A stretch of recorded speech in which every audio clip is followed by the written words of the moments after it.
नमस्कार दोस्तों। आज हमारा टॉपिक है एक बड़े लॉस के बाद माइंड कैसे रिएक्ट करता है। यानी जब किसी ट्रेडर को एक बड़ा नुकसान होता है तब उसका माइंड कैसे वर्क करता है, आज हम उस पर चर्चा करेंगे। अगर आपने मार्केट में काम किया है तो आप अपने माइंड को थोड़ा सा रिवाइंड करके देखोगे तो आपके साथ भी वो सब ज़रूर हुआ होगा जो मैं इस वीडियो में अभी एक्सप्लेन करूँगा। और इस समस्या से एक ट्रेडर कैसे छुटकारा पा सकता है इसके बारे में भी चर्चा करेंगे। कृपया वीडियो को एंड तक देखना, मेरे चैनल को लाइक करना, सब्सक्राइब करना और दोस्तों के साथ शेयर करना। जो भी ट्रेडिंग करता है मार्केट में, ये उन लोगों के लिए बहुत ही इम्पोर्टेंट एक वीडियो रहने वाला है। नेक्स्ट टाइम आप जब ट्रेडिंग करोगे तो आपको मेरी बातें ज़रूर याद आएगी और आप ट्रेडिंग में वो गलती कभी भी रिपीट नहीं करोगे, ये मेरा प्रॉमिस है। अगर मेरी एक एक बात को आपने ध्यान से सुना तो आपको एक बड़ा लॉस तो कभी भी नहीं होगा। ठीक है, अब जानते हैं कि माइंड की ऐसी कौन सी गणित है जो आपको ट्रेडिंग के दौरान बड़ा लॉस करवा देती है और आपको इसका पता भी नहीं है। देखिए, जब कभी भी एक ट्रेडर को बड़ा लॉस होता है तो माइंड को एक बहुत बड़ा झटका लगता है। यानी क्योंकि हमारा दिमाग कभी भी हार नहीं मानता। ये बात आप नहीं जानते, लेकिन आपको पता होना चाहिए कि इंसान का दिमाग कभी भी हार नहीं मानता। वो हमेशा अपने आप को राइट साबित करने की कोशिश करेगा। आप नोट करना, ज़िंदगी में भी चाहे आपकी कितनी बड़ी भी गलती क्यों ना हो, फिर भी आप उस गलती को एक्सेप्ट नहीं करोगे। आप वो गलती हमेशा दूसरों के ऊपर थोपने की कोशिश करोगे। तो ये रियलिटी हर काम में लगती है। चाहे आपने ट्रेडिंग में किया है तो भी माइंड गलती नहीं मानेगा। अगर आपने किसी से लड़ाई झगड़ा किया है तो भी माइंड इस बात को कभी भी नहीं मानेगा कि वो गलत है। यानी माइंड हमेशा अपने आप को सही मानते हुए ही काम करता है। अब स्टॉक मार्केट में किसी ट्रेडर को बड़ा नुकसान हो गया तो माइंड तुम्हें गलती तुमने कहाँ की वो नहीं बताएगा। माइंड तुम्हें ये बताएगा कि जब प्राइस यहाँ से यहाँ तक गया तो हमें एग्जिट करना था, लेकिन हमने एग्जिट नहीं किया। प्राइस यहाँ से यहाँ तक गया, हमें बाई करना था, हमने बाई नहीं किया। वो आपको वो लॉजिक देगा जो लॉजिक रियलिटी में उस समय काम ही नहीं कर रहे थे। जब मार्केट में ट्रेडिंग चल रही थी तब माइंड केवल इमोशनल हो चुका था, क्योंकि माइंड कभी भी हार नहीं मानता।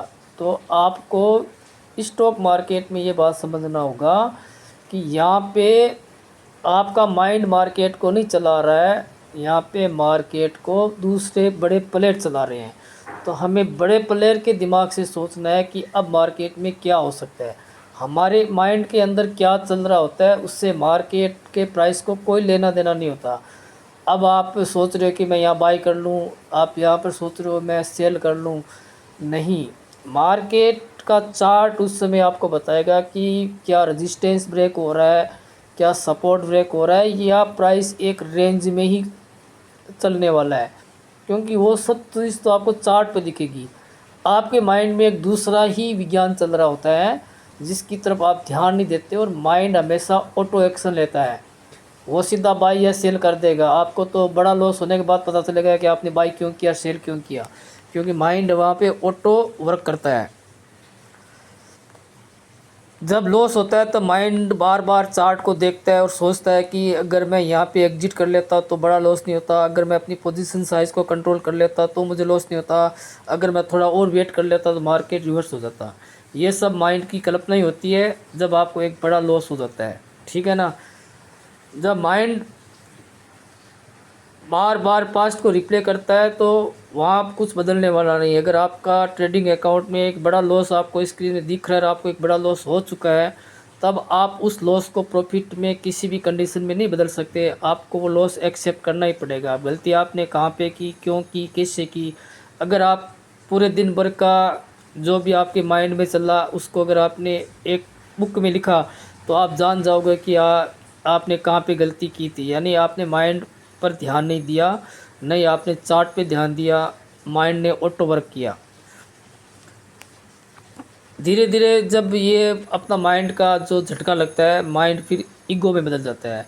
और जब माइंड ईगो में आता है तो हमेशा बदला लेता है। आपने कभी नोट नहीं किया होगा कि जब हमारे दिमाग में कोई गुस्सा ठहर जाता है तो फिर वो गुस्सा हमें गलत काम करवाएगा। तो यहाँ पे ईगो माइंड में आ जाता है और मार्केट से मैं हार नहीं सकता, और यहाँ से शुरू होती है रिवेंज ट्रेडिंग। जब ट्रेडर रिवेंज ट्रेडिंग करने लगता है तो वो अब लॉजिक से या सेटअप से ट्रेड नहीं लेगा, वो इमोशन से ट्रेड लेगा।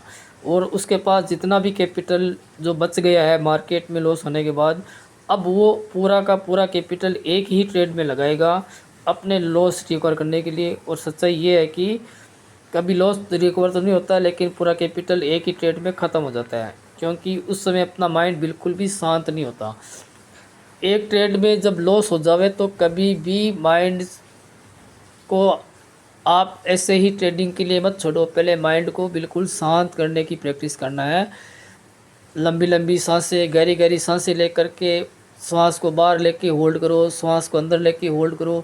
ऐसा 15-20 मिनट तक अगर आप अपनी सांसों पे ध्यान दोगे तो आपका माइंड धीरे धीरे शांत होने लगेगा। फिर आपको अपनी गलती चार्ट पे दिखाई देने लगेगी।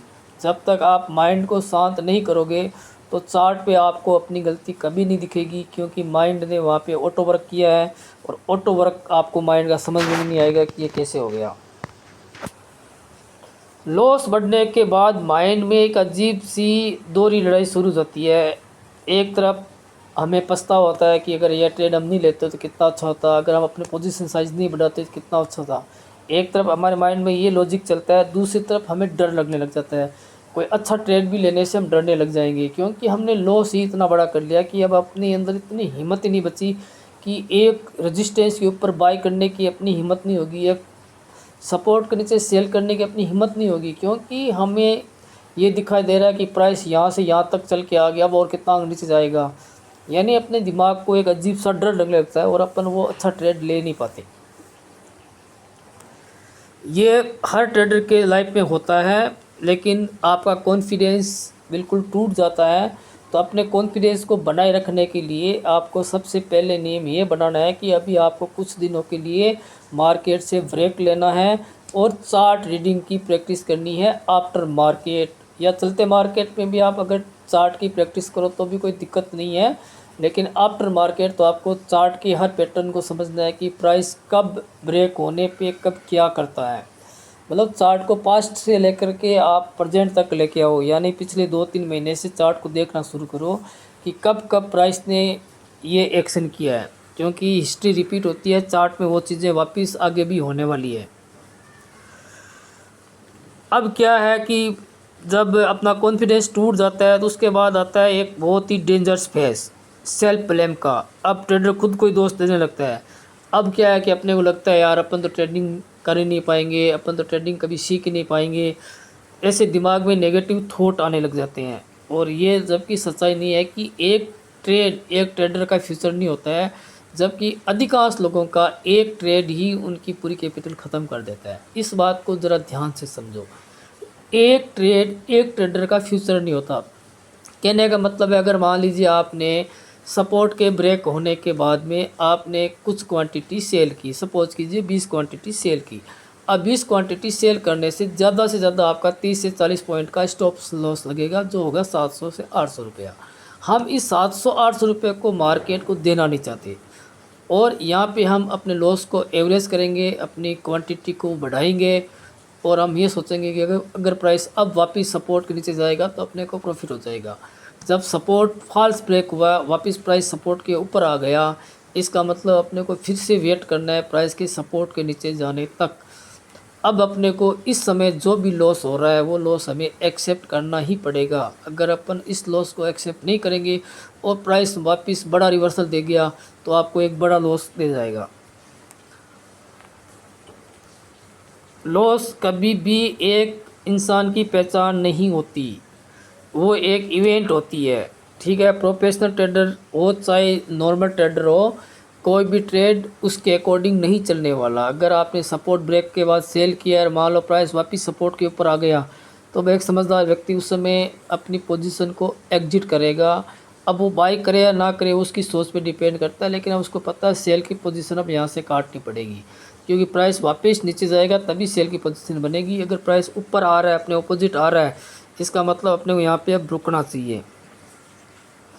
जहाँ तक हो, जब बड़े बड़े लॉस होने के बाद माइंडसेट बिल्कुल भी वर्क नहीं करता, दिमाग बिल्कुल भी काम नहीं करता, उल्टे सीधे ट्रेड माइंड करवाएगा। इससे अच्छा है कि 10-15 दिन माइंड से ब्रेक लो, दिमाग से, मार्केट से ब्रेक लो। क्योंकि अब आप अगर मेडिटेशन करोगे और अपनी जर्नल लिखोगे, आपने कौन सा ट्रेड कब लिया, तब आपके साथ क्या हुआ, अगर ये सब बातें अगर आप माइंड से रिवाइंड करके पूरा का पूरा याद करके एक एक इवेंट को और अपनी डायरी में लिखोगे, तब आपको अपनी A to Z गलतियाँ आईने की तरह साफ दिखने लग जाएगी। और आप मान लोगे कि भी गलती तो आपने बहुत बड़ी की, अगर मैं गलती नहीं करता तो मेरा शायद इतना बड़ा नुकसान नहीं होता। लेकिन अब कुछ नहीं हो सकता, जब लॉस हो गया तो लॉस को भूल जाओ और नए सिरे से ट्रेडिंग स्टार्ट करो। ट्रेडर खुद से वादा करता है फिर कि आज के बाद मैं एंट्री बिल्कुल टाइम पे लूँगा, रिस्क तय करूँगा, डेली लॉस लिमिट लिखूँगा और ट्रेडिंग नहीं करूँगा, लेकिन वो सब एक थ्योरी बन के रह जाता है।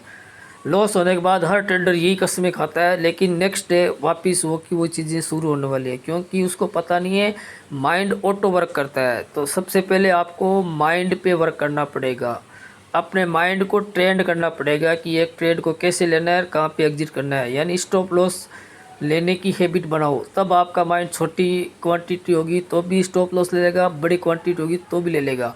वो फिर होप में ट्रेड नहीं करेगा। लेकिन इसके लिए आपको प्रैक्टिस करना पड़ेगा स्टॉप लॉस कैसे एक्सेप्ट करें, क्योंकि मार्केट में आपका एक ही दोस्त होता है स्टॉप लॉस। अगर उसी दोस्त को आपने नज़रअंदाज कर दिया तो फिर मार्केट में आपको बचाने वाला दूसरा कोई है भी नहीं। जब ट्रेडर धीरे धीरे अपनी वापस प्रैक्टिस शुरू करता है, फिर माइंड का सेटअप बिल्ट होता है, फिर वो स्टॉप लॉस के बारे में समझने लग जाता है कि स्टॉप लॉस क्यों लगाना है, स्टॉप लगाने से क्या फ़ायदे होते हैं। जब उसको स्टॉप लॉस के फ़ायदे पता चल जाएंगे तब वो धीरे धीरे मार्केट में प्रॉफिट कमाने लग जाएगा। तो असली ट्रेडिंग अपनी चार्ट से नहीं होती है, असली ट्रेडिंग अपनी माइंड से होती है। क्योंकि हमारे माइंड है वो ऑटो डिसीजन लेता है, उन डिसीजनों के बारे में हमें पता नहीं होता है। माइंड में से बहुत सारे सेल बने हुए होते हैं जो गुस्सा, डर, लालच, होप इनको एक्टिव कर देते हैं, और फिर आपको मार्केट की रियलिटी दिखाई नहीं देती और आप अपने माइंड की रियलिटी से ट्रेड करने लग जाते हो। तो दोस्तों, ये वीडियो आपको कैसा लगा? मैंने अपनी तरफ से आपको बहुत बड़े तरीके से समझाने की कोशिश किया है। इन फ्यूचर आपको माइंड सेट पे, साइकोलॉजी पे, कैसे इंसान की साइकोलॉजी चेंज की जा सकती है, इसके बारे में अपन थोड़ा रिसर्च करके आपको एक अच्छा सा वीडियो बना के देंगे। तो कृपया मेरे चैनल को लाइक कीजिए, सब्सक्राइब कीजिए और दोस्तों के साथ शेयर कीजिए। धन्यवाद दोस्तों।